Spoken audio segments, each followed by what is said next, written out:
On Thursday, November 17th, Scout.com and 11 Warriors reported that Urban Meyer was going to be the next head coach at Ohio State. On Saturday the 19th, Meyer went on ESPN and denied those reports. We know that on November 20th, Gene Smith made contact with Urban Meyer. On November 21st, Meyer did an interview with the Gainesville Sun, denying that a deal was done, but stating that should Ohio State offer, something he would have to consider. During Michigan Week on November 22nd, WKMG in Orlando reported the deal was done and that it was for 7 years and $40 million. On November 23rd, Meyer asked off his ESPN assignment for the weekend, which just happened to be the Ohio State-Michigan game. Also on the 23rd, the Columbus Dispatch and Tim May reported the deal was done. That's the same day Gene Smith said he met face-to-face with Urban Meyer for the first time. And finally, on November 27th, Meyer was officially offered the job, but we know this because he met with Luke Fickell about Fickell staying on the Buckeye staff. Monday, November 28th, ESPN reported Meyer had agreed to the new deal, and later that night, Ohio State introduced Urban Meyer as the next head coach at Ohio State. That was fun, was it not? Our panel tonight made up of Tim May of the Columbus Dispatch, Brandon Castle of the Ozone.net, Ari Wasserman of the Buckeye Sports Bulletin, also Chris Lauterbach of 11Warriors.com. Going back to the day that Jim Tressel was forced to resign, I think we could all agree that Urban Meyer's name was the first one that was out there. But going to the way that this went through and the way that this story was broken, how do you guys remember it? How do you remember it being broken? Who do you think had it first? Let's start with you, Chris, because 11 Warriors was certainly someone that was on it from the beginning. Yeah, I think all over the course of the summer, everybody, that's what everybody was wanting. You're hearing all that chatter. I think for us, it was just a matter of, when you hear you got multiple sources that are confirming something, you go with it. Who was first, who wasn't? I think we feel confident that we were at least, that day on top of what was going on, but I know it was on some other boards. I know Scout and some folks like that had it, but I think we felt confident with the sources that we had, so, we went with it. And are you of Buckeye Sports Bulletin, of course, affiliated with Scout.com? You guys had it that day as well on that first, that 17th, whatever that day was. Yeah, absolutely. Early on in that morning, we had it on our message board, and I know that there's some debate on whether or not they were the first to have it, but at that point, that had been rumored for months, as you mentioned before, and at that time, it wasn't really anything that was that new. So the saga from Urban Meyer is something that went on months before, and that morning, there were a few different outlets, but at that time, it wasn't really all that new. And Brandon, when did you guys feel like you were confident that that was the way it was going to go?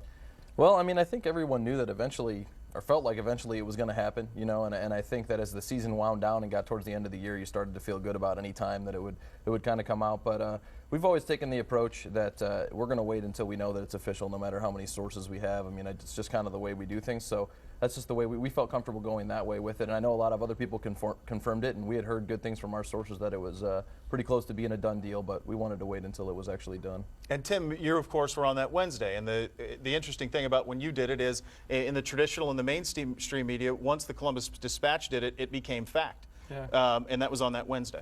Yeah, Bino Cook predicted in April. I know, I was going to give credit to him. that Urban Meyer was going to be the next head coach of Ohio State in 2012. So, Columbus, did he discover the new world? I'm not sure. But the bottom line is, as this thing went on, yeah, we're all looking into things. We're all making phone calls to folks, trying to find out what's exactly up. I was trying to call his agent for 3-4 weeks before the thing came down because he knew Urban Meyer was number one on the list. And then when stuff started coming out about, length of contract, 7 years, 35, 40, 55 million, somebody reported, I knew that was definitely not true. The people I go through, it's like one of those weird things.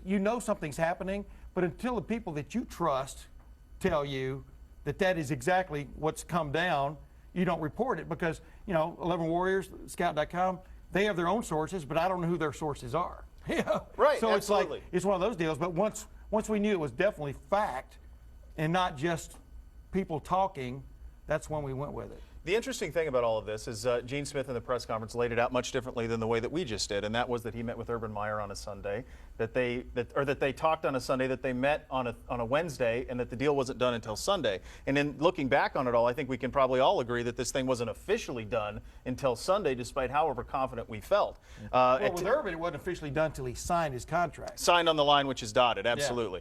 Yeah. Which gets back to the interesting point of, if this had gone sideways, what would the consequences have been for any one of us? I mean, we couldn't. I feel like mine would have been pretty severe had I have gone on and missed this thing. Well, you guys feel the same as well. Let me say something real quick. Go ahead. You know, the story we ran said that he was probably going to be introduced on Monday. This was the thing we ran on Wednesday. He was going to be introduced on Monday, or possibly as late as Wednesday if Ohio State won the Michigan game. On Monday if they lost. He got introduced on Monday as the new head coach at Ohio State. We were really confident, based on who we were talking to within Ohio State, that that's exactly how it was going to go down, and it did go down. Now, that doesn't mean something couldn't have happened in between Wednesday and Monday, just like with these guys. And it's probably the exact same confidence you guys had when you guys did it on the 17th, and you guys doing it on the 17th as well, the same type of confidence that you had in your sources at that time as well. The question becomes, though, I think, at what point do you feel confident enough in sources to put something in public and write it down and feel confident to go with it and not worry about the consequences? For us, it was a matter of some of the things we were hearing, maybe we couldn't corroborate between multiple sources, was, like Tim was saying, the length of the deal, that type of stuff. What we were able to get to that we felt definitive was agreed in principle, and we felt like speaking to your source credibility, these were folks that we had used before that had given us things like with Pryor's career being over, we were one of the initial folks to have that, and it was the same source that was giving us that. And even when it came down that Tressel was going to admit some guilt, in the whole Tatgate scandal, in the emails and that type of thing. Right.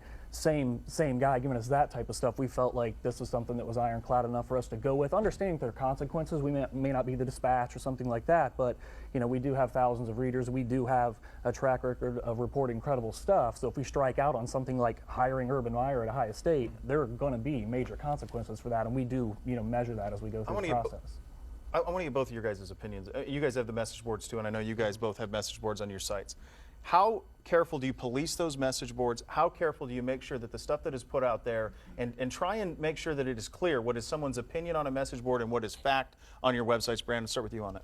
Well, I think it depends on where it comes from. I mean, first of all, if it's coming from somebody who's a staff member on the website, then then it should be something that's pretty credible. If it's somebody who is paid by that media outlet, then you should assume that it's credible and they're going to stand behind it. I don't think that people should go on their message boards if they're a member of that outlet and post something and just think that it's not a big deal. Now, if it's just a fan who happens to be on the message board, you can police what's said if it's something negative or if it's something that's completely out there that doesn't make any sense or it's going to cause a big commotion. You can police that, but we're not going to keep someone from saying, "Hey, I heard this from my buddy who's works for Ohio State University," because that's what everyone was doing at the time. Well, it's interesting. I'm going to hold your comment for a second, Ari. There's this one thing that happened. This guy from WKMG in Orlando reported a bunch of crazy stuff, and much of it was incorrect. But there are promos running in Orlando saying he broke this story, of which none is true. Mm-hmm. None of that is true. But they are running it down there. He's getting a lot of life out of it. Gene Smith actually addressed this. I want you to have a listen to what Gene Smith said. This was on CBS Radio up in Cleveland. Gene Smith talking about the rumors and this story. Have a listen.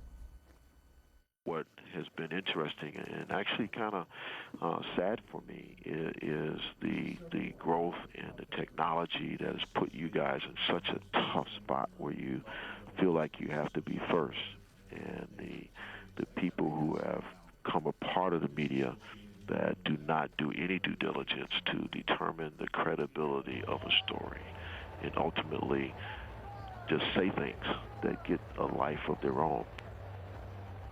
Typically when someone says something like that, they're certainly referring to the web news breaking material, and I can see you guys listening to that as it's going on. Your reaction to what Gene's saying, and do you feel like you guys do enough due diligence? Well, I think that there's a difference between people and talking heads and the people that are actually on our staff on message board. There are a few members of the message board that are regarded as insiders, and those insiders provide information on a consistent basis and have been proven time and time again that those are correct reports. Now, there's a complete difference between whether or not those reports are going to be used in a news story and whether or not they're just going to be put on the message board. If you look at our track record as writers on the Buckeye Sports Bulletin staff, none of us went with any of that information that was put on our message board, even though we stood by that it could be fact. So there's a difference between, the consequences of putting something on a message board, of course, and putting it in writing, as Tim would have to. But the guys that are posting this certain stuff, it's not just random people that throw out their opinions no matter what. These are guys that have proven time and time again that they have inside information, and we were confident that was going to turn out to be correct. This was the first coaching search at Ohio State that was also part of the social media wildfire. And I know you're not on Twitter, and it's a shame that you're not.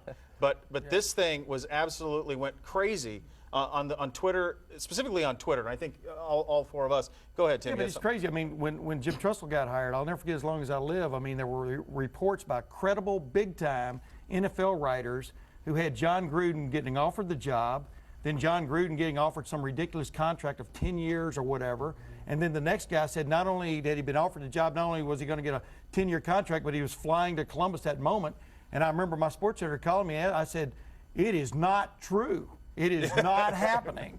And of course, it didn't happen. They did vet him, but that's about as far as they went. And so you're always this pot. You're always stirring it up, to see what's going to come to the top. And but you can't just willy-nilly just write stuff and hope that's the case. And the bottom line is with Urban Meyer got hired, just as all of us said at some point along the line. But like you said, the WKMG report and some of these other things were totally wrong on a lot of the other stuff. So it's, who are you talking to? I mean, seriously, like I said, Bino Cook said he was going to be hired in April.